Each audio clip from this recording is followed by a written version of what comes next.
والسلام على أشرف الأنبياء والمرسلين سيدنا ومولانا محمد وعلى آله وصحبه أجمعين. قال المؤلف رحمه الله تعالى: وأدام النفع بعلومه في دارين آمين. قال الله تعالى في كتابه العزيز: قالوا سبحانك لا علم لنا إلا ما علمتنا إنك أنت العليم الحكيم. اللهم افتح علينا حكمتك وانشر علينا رحمتك يا ذا الجلال والإكرام.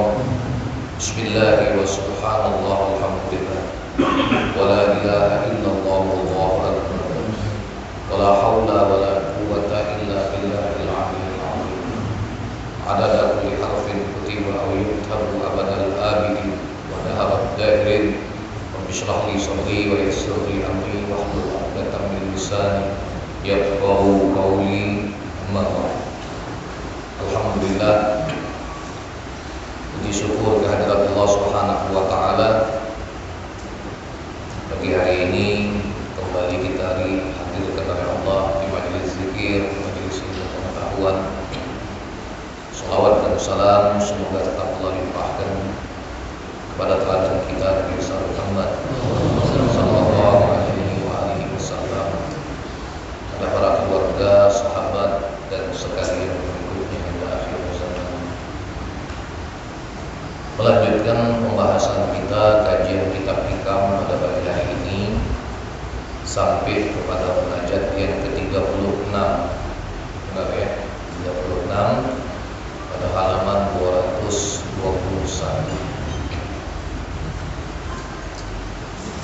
Ilahi rajai la yanqati'u anka wa in asaituka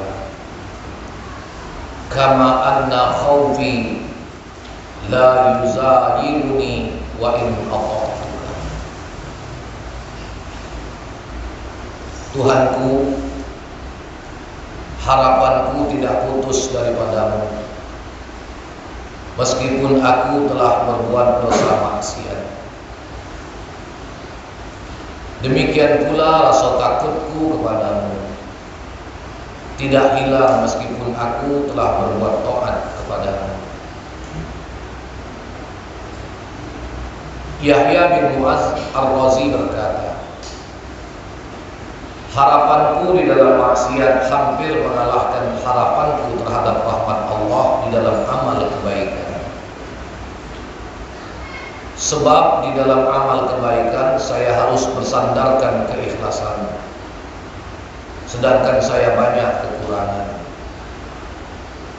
Sebaliknya dalam maksiat saya hanya berharap pada ampunan Allah, sedang Allah Maha Pemurah lagi Pengampun.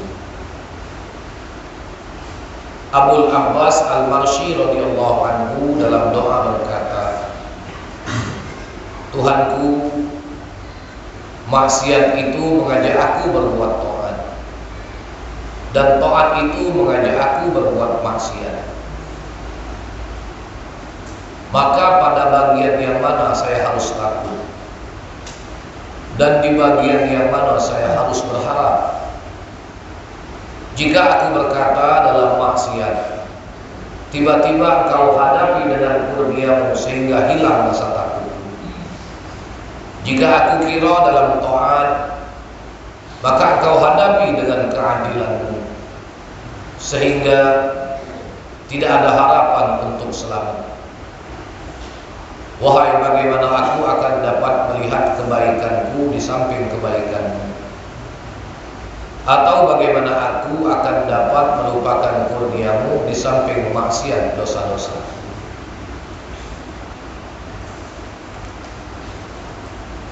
Inti daripada munajat ini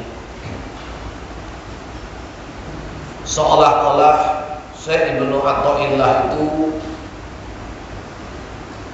menekankan kepada kita,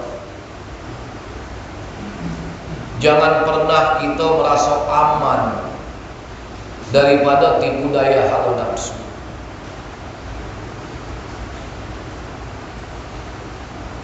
Jangan sampai kita membalik. Dalam taat ada gembira, dalam maksiat ada sedih.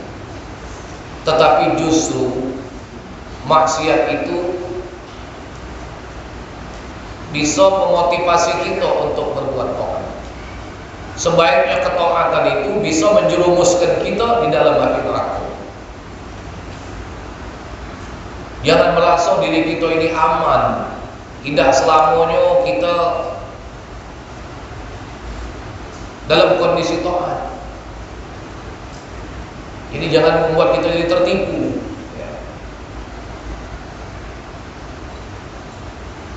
Dan yang ditegaskan oleh beliau di dalam munajat ini, yang pertama adalah perkara khauf dan yang kedua perkara roja. Khauf artinya takut, roja artinya berharap. Khauf itu artinya takut. Lawan dari kata al-khauf adalah al-amnu. Lawan dari kata khauf adalah al-amnu. Kalau khauf artinya takut, al-amnu artinya aman. Jadi lawan daripada takut adalah aman. Dalam hadis qudsi Allah Subhanahu wa taala menyatakan antara rasa aman dan rasa takut tidak bisa kedua-duanya itu berada di dalam hati seorang hamba. La ajma'u fi qalbi abdi ammanaini. Tidaklah aku kumpulkan di dalam hati hambaku itu dua rasa aman.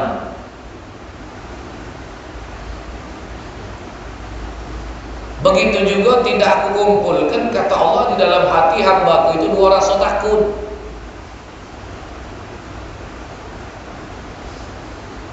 Iza ammanani fid dunya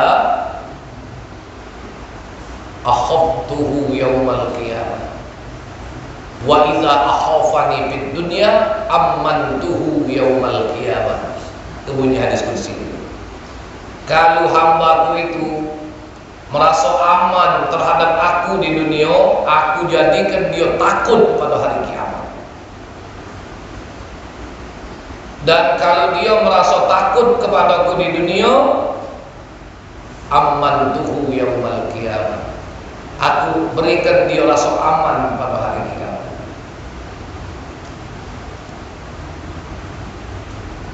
Jadi apa hikmahnya ada rasa takut?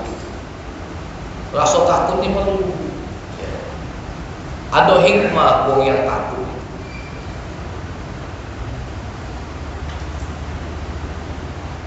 Kita takut kepada Allah Subhanahu wa taala. Ini kita bukan bicara takut kepada manusia. Adanya rasa takut kepada Allah di dalam hati. Hikmahnya ada pelindung buat kita dari perbuatan maksiat. Kalau bahasa rumah ini ada protek, pelindung, ya. Rasa takut ini menjadi pagar buat dia.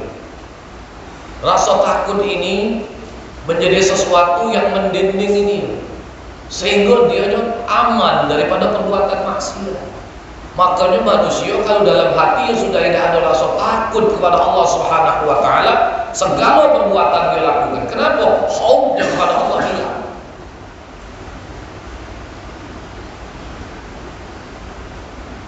Hawa nafsu ini selalu ngajak manusia untuk berbuat maksiat dan tidak pandang status sosial. Hawa nafsu tidak mandang umur. Hawa nafsu tidak mandang latar belakang pendidikan, siapapun tanpa terkecuali. Dan satu lagi yang perlu kita garis bawahi, mohon maaf sebelumnya, hawa nafsu dah kata tua. Yang tua itu umur, yang tua itu jasad. Tapi hawa nafsu tidak ada. Maka jangan membuat kita ini tertipu. Dikisahkan bagaimana ada seorang yang ahli ibadat. Ahli ibadat. Ya, walaupun ahli ibadat, dia juga manusia. Suatu ketika nafsunya memanggil dia untuk melakukan perbuatan maksiat. Cepatlah, lakukan. Mumpung ada kesempatan. Begitu hebat hawa nafsu ini memanggil dia untuk melakukan perbuatan maksiat. Padahal dia abid, dia ahli ibadah. Akhirnya dia segera keluar dari ruangan tempat dia berada. Saat itu juga dia menjatuhkan dirinya berguling di padang pasir yang gersang.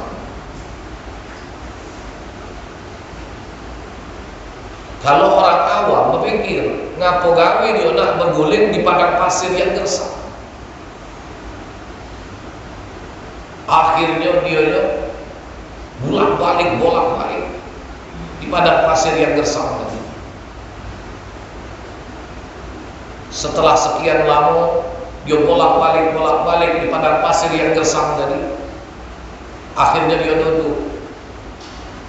Dia katakan kepada dirinya sendiri, wahai nafsuku yang jahat, sekarang kau merasakan bagaimana hebatnya panasnya padang pasir ketika aku berguling di padang pasir. Bagaimana kau akan merasakan panasnya api neraka. Sampai dia bawa dirinya sedemikian hebatnya untuk menjauhkan dirinya, mengalahkan hawa nafsu itu. Mudah-mudahan bisa dipahami. Sampai diguling dirinya di padang pasir. Panas hebat luar biasa. Dia mengguling-guling di padang pasir. Ketika dia sudah tidak sanggup lagi menahan panasnya padang pasir, baru dia duduk. Apa dia katakan? Wahai nafsu yang jahat, sekarang kau baru merasakan panasnya padang pasir, maka bagaimana kau akan merasakan panasnya api neraka? Rupanya begitu cara dia menekan nafsunya untuk mengajak berbuat maksiat. Kenapa? Karena ada rasa takut kepada Allah Subhanahu wa Ta'ala. Jadi rasa takut ini pengaman, pelindung. Kalau kita naik mobil, kadang-kadang mobil baru berjalan sudah bunyi suara, tadi pasang sagu, ada pelindung. Begitulah rasa khauf bagi seorang mukmin. Rasa takut dalam diri seorang mukmin itu dia akan menjadi pelindung, akan menjadi pengaman untuk mengamankan pelakunya daripada terjerumus ke dalam perbuatan maksiat. Ini hikmah ada rasa khauf. Nah, siapa orang yang ada rasa khauf ini di dunia, amantuhu yaumal qiyamah, kata Allah, aku berikan dia rasa aman kaget pada hari kiamat. Sebab hari kiamat itu kebalikannya. Tapi siapa orang merasa dirinya aman di dunia, tidak ada rasa khauf, dia berbuat maksiat laju baik, dia berbuat mudarat lancang baik, kemudian dia berbuat kezaliman terus baik, aman, seolah-olah dia tidak merasakan akibat dari perbuatannya itu. Nah, ini hati-hati, kata Allah, akhadtuhu yaumal qiyamah, aku jadikan dia dalam rasa hebat yang luar biasa ketakutannya nanti. Akhadtuhu yaumal qiyamah. Ini hikmahnya adalah khauf, ada rasa takut kepada Allah Subhanahu wa Ta'ala.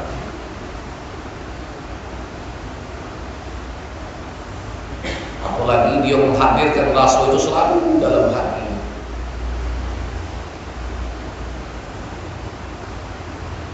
Takut kalau dalam hatinya Allah itu hilang dari lintasan hati. Nah, karena rasa takut inilah maka akan menjadikan dia selalu menghadirkan Allah dalam hatinya. Ketika dia selalu menghadirkan Allah Subhanahu wa Ta'ala dalam hatinya, maka yang muncul adalah perbuatan-perbuatan baik. Yang muncul adalah rasa tauhidnya kepada Allah, yang muncul adalah rasa muraqabahnya bahwa dia selalu dalam pengawasan Allah Subhanahu wa Ta'ala.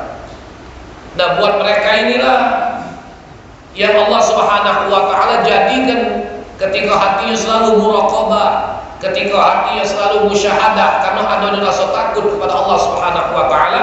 Apa kata Allah? Waliman khafa maqama rabbih jannatan. Bagi siapa yang takut dengan kedudukan Tuhannya, jannatan, dia mendapatkan dua surga. Surga buat dia dunia ini. Maka itu jalan makrifat kepada Allah Subhanahu wa taala itu ada tiga. Satu khauf, dua raja, tiga mahabbah. Barang siapa dalam dirinya ada ketiga rasa ini, baru bisa dia makrifat kepada Allah Subhanahu wa taala. Baru bisa dia sampai kepada Allah Subhanahu wa taala. Bagaimana dia menempatkan kecintaannya kepada Allah melebihi kecintaannya terhadap makhluk.